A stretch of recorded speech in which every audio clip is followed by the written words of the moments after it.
एक कथावाचक कथा करके जा रहे थे तो रास्ते में भयंकर प्रेत प्रकट हो गया। बार बार इधर उधर उधर प्रकट होता है। कई बार घटना ऐसी देखी है, आंखों देखी है, वो तभी समझ में आता प्रेत है जब कभी इधर कभी इधर, कभी सामने कभी पीछे कभी आगे। अब वो तो एक पूर्व के समय में था, तो एक हाथ में लालटेन थी संध्या के समय, एक हाथ में पोथी थी भागवत की, वो छू सकता नहीं था, बार बार भयावह रूप रखता। उन्होंने कहा कि हमें लग गया है पता कि आप अधोगति को प्राप्त कोई जीव हो, प्रेत योनि को प्राप्त हो, थोड़ा तो डर लग रहा है हमें, पर हमें तुम छू नहीं सकते हो क्योंकि मैं नाम जपता हूं, मेरे साथ भागवत है। प्रेत ने आए समीप आकर कहा कि डर नहीं लग रहा तो अब मैं तुमसे बात करता हूं, मैं तुम्हें तंग करने नहीं आया। और रोने लगा, मैं अपना उद्धार कराने आया हूं। तुम पिता के समान हो, जो नाम जप करता है, भगवत चर्चा करता है, वो सारे चराचर को पुत्र के समान प्यार करता है। मैं भी तो आपका पुत्र हूं, मैं दुर्गति को प्राप्त हो गया हूं।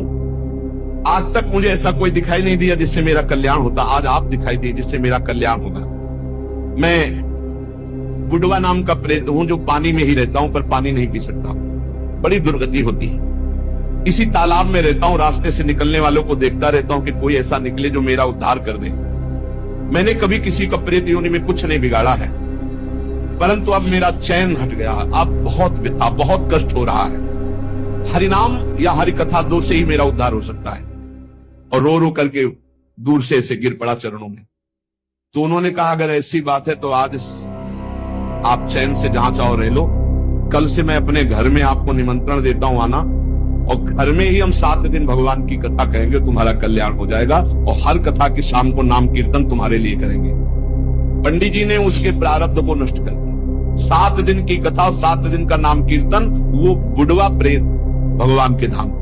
भगवान का नाम और भगवान की कथा ही नारकी योनियों से बचा सकती है। इसलिए सबसे प्रार्थना है, जितना बने राम कृष्ण हरि जपो, राधा राधा जपो। जहां कहीं भगवान की कथा सुनने को मिले विशुद्ध, वहां कथा सुनो। अगर बन जाए तो दूसरे का हित करना, कभी पाप मत करना, क्योंकि ये पाप निश्चित भोगना पड़ता है, बड़े बड़ों को भोगना पड़ता है।